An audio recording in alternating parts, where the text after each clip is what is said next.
I'm Jennifer Waugh with episode 3 of our News for Jax crime series, Florida Justice Betraying the Badge. A team of federal investigators has now confirmed Jacksonville Sheriff's Officer Eric Sinclair had been using the power of his badge to steal money and drugs from suspected drug dealers for at least 2 years. But his greed was escalating. Not only had he orchestrated the armed robbery of a customer at the bank where he worked security, but now the team suspects Officer Sinclair is tied to another robbery. Only this time, it ended in murder, and they think another police officer helped him do it.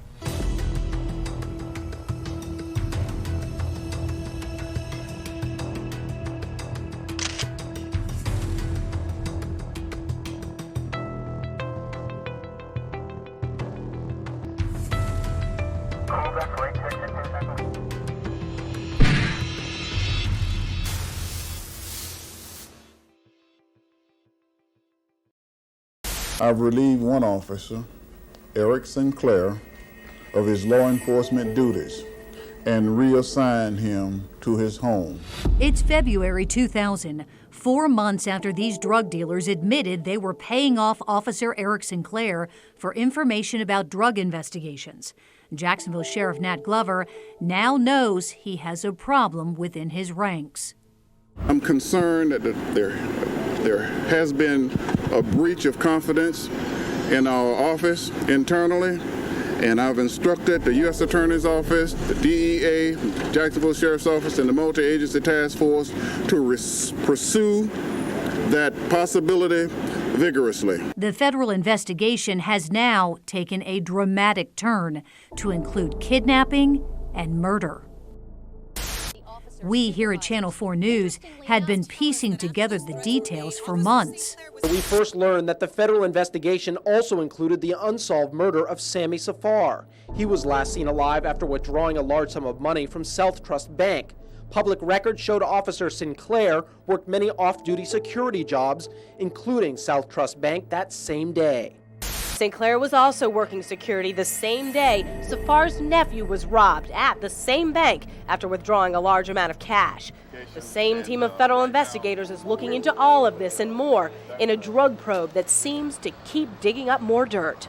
Assistant U.S. Attorney Jim Clint, DEA Supervisor Sheila Smith, and JSO detectives Richard True and John Zipperer have video of Sinclair watching convenience store owner Sammy Safar inside the bank withdrawing $50,000 on July 3, 1998, the last time he was seen alive.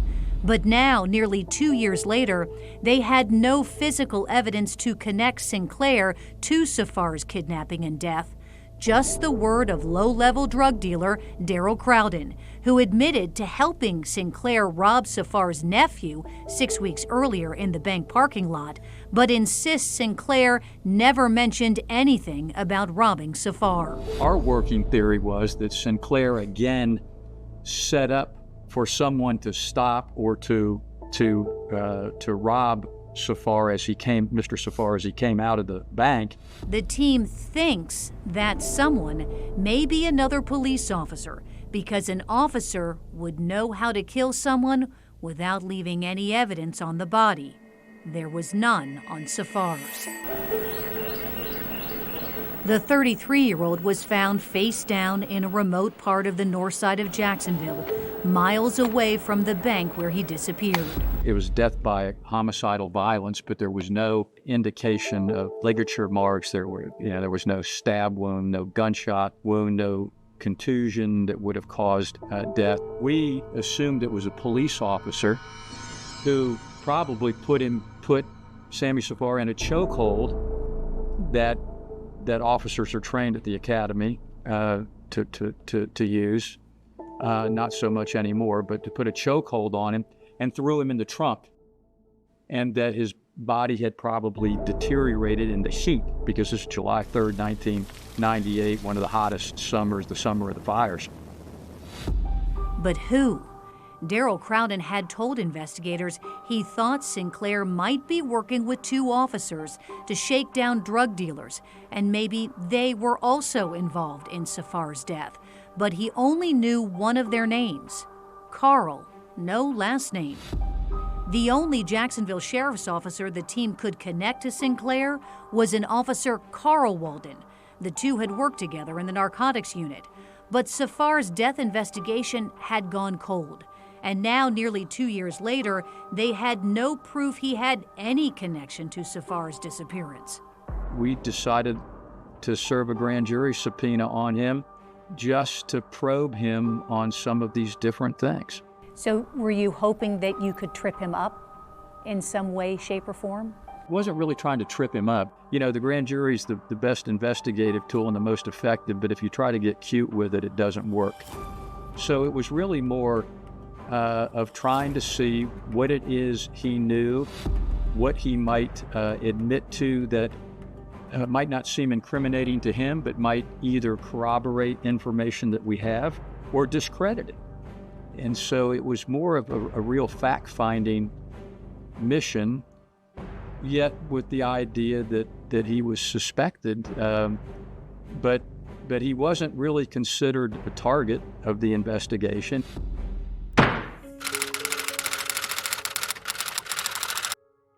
The day we were going to the grand jury, you know, I was trying to decide what we were going to do, and I just told John, I said, John, put some photographs together that I can show Carl Walden when he's in the grand jury. So, you know, so go through the file and pick out some photographs, and that's what John did. Do you remember how you made the decision of which photos you selected? So I went through the files and picked out the photographs that I thought would be most useful, and put them in a stack and presented them to him. 14 photographs in no specific order given to Clint to show to Officer Carl Walden would become the catalyst to solving the robbery, kidnapping, and murder of this bank customer. There was a driver's license of Eric Sinclair that was placed in there. There were 3 photographs of the bank. So I didn't hand him this stack all at once. I would show him a photograph one at a time and ask him, do you recognize this photograph? And that included showing him a photograph of Sammy Safar's vehicle. Do you recognize this photograph? His answer was no.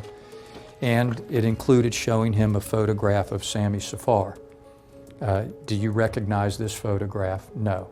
So we ended the grand jury session on the 16th, and I told Carl Walden that he was required to come back on the 17th because I wanted to ask him additional questions. It was late in the day. And so the next day, I was taking him through some different things related to the investigation. And then I wanted to get back to the July 3rd robbery and murder of Sammy Safar. So I said, was the victim a he or a she? And he said, oh, it was a he. And I said, it was a he, how do you know that? And he said, you showed me his picture yesterday. And I said, I showed you his picture yesterday. He said, yes, you showed me his picture yesterday. So I had this stack of pictures, the 14 exhibits, and I just placed them up in front of him. And I said, show me the picture of the victim. And he went through this and went right to the picture of Sammy Safar. And I said, now how do you know that's the victim? And he said, because you told me yesterday when you handed me the photo, you said this is the victim. And of course I knew in my mind I hadn't. And I pressed him like, is that the only reason you know that this is a photograph of the victim? And he said, yes. I said, you haven't seen this photograph in the media? You haven't seen it anywhere else? He said, no. And then one of the grand jurors chimed in and said, hey, do you see his vehicle in there? And he said, oh yeah, his vehicle's in here. And he went through the photographs and he pulled out Sammy Safar's vehicle. And then I asked him the same set of questions. How do you know that's the victim's vehicle? He said, well, because you told me yesterday when you handed me the photograph, and I knew I hadn't told him. And so to me, that was tantamount to a confession of his involvement in Sammy Safar's robbery and murder on July 3rd. Clint knew there was no legitimate reason for Officer Carl Walden to recognize Sammy Safar or his SUV unless he had been there when the bank customer was robbed and kidnapped. At that moment, Officer Walden became the #1 suspect in Sammy Safar's murder. Jim walked out after he, and Carl walked out, and Jim's face was like, I went, oh wow, what happened? I knew something had happened. And what was your reaction when he told you? I was stunned. I think I told you, all of you guys, at the yeah, same time, didn't we? yeah. I think That was we were one all, of those aha moments. yeah, that was an aha, like, we weren't expecting that. Carl Walden, what was he like? What was his reputation within the sheriff's office? Very pleasant, smart. I knew him. Hard worker. Was there every day. Had no issues with him. Someone you think could do this, could be a dirty cop, could murder someone? No, I didn't think it from the beginning, and I certainly didn't think as we gravitated through this thing and found everything we did. No. There was nothing there to indicate that he would ever do anything like this. Nothing. I had had at least one case with Carl Walden where Carl Walden was a witness related to a suppression hearing. And so I had some interaction with him, and much like Sinclair, he seemed very squared away and just seemed like a really good police officer. Carl Walden had had a stellar career within the Jacksonville Sheriff's Office. He had received 21 commendations and letters of appreciation. He had never been disciplined. He had glowing evaluations. In fact, when asked by an evaluator about his long-term career goals, Walden said he wanted to become sheriff one day. His parents told the local newspaper Walden knew when he was just 15 years old that he wanted to become a police officer, to do something to be able to help people, the people in his neighborhood and all around. He grew up in a middle-class neighborhood off New Kings Road, graduated from Paxson High School. His father said he often came home to find his teenage son in his room reading the Bible. After high school, Walden served 2 tours for his country in the Navy. When he was stationed in Charleston, South Carolina, he would fly home on weekends to attend his church, earning a nickname among his shipmates who called him the Pope. Now Carl Walden had just been caught lying to a federal grand jury investigating, among other crimes, the robbery, kidnapping, and murder of bank customer Sammy Safar, July 3rd, 1998. I went outside and spoke to his attorney, and I asked his attorney if he would like me to give him a little summary of the grand jury testimony and what I thought of it, and his attorney agreed to that. So we went to a small conference room behind the grand jury room, and that's when I laid it out for Carl Walden what he had done. I said, Carl, you've just confessed. And how did he react? He got angry. He said, you know me, you've worked cases with me before, and you know I wouldn't do something like that. And I said, well, Carl, I thought I knew you before. You've identified the murder victim and his vehicle, and your only explanation is that I told you, and that transcript is going to bear out that I didn't. And so I said, you're in a lot of trouble. Carl, you murdered Sammy Safar. He said, prove it. And I said, well, that's just what we're going to do. We're going to prove it. And I said, every time someone knocks at your door, just remember it might be us coming for you.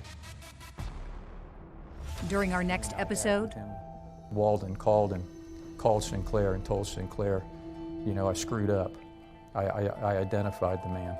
investigators are now following Carl Walden's trail. He was monitoring the police radio and listening to make sure that he could cover his tracks. And begin to suspect not only are there more than just 2 dirty cops within the Jacksonville Sheriff's Office, but there's more victims, and there's a witness.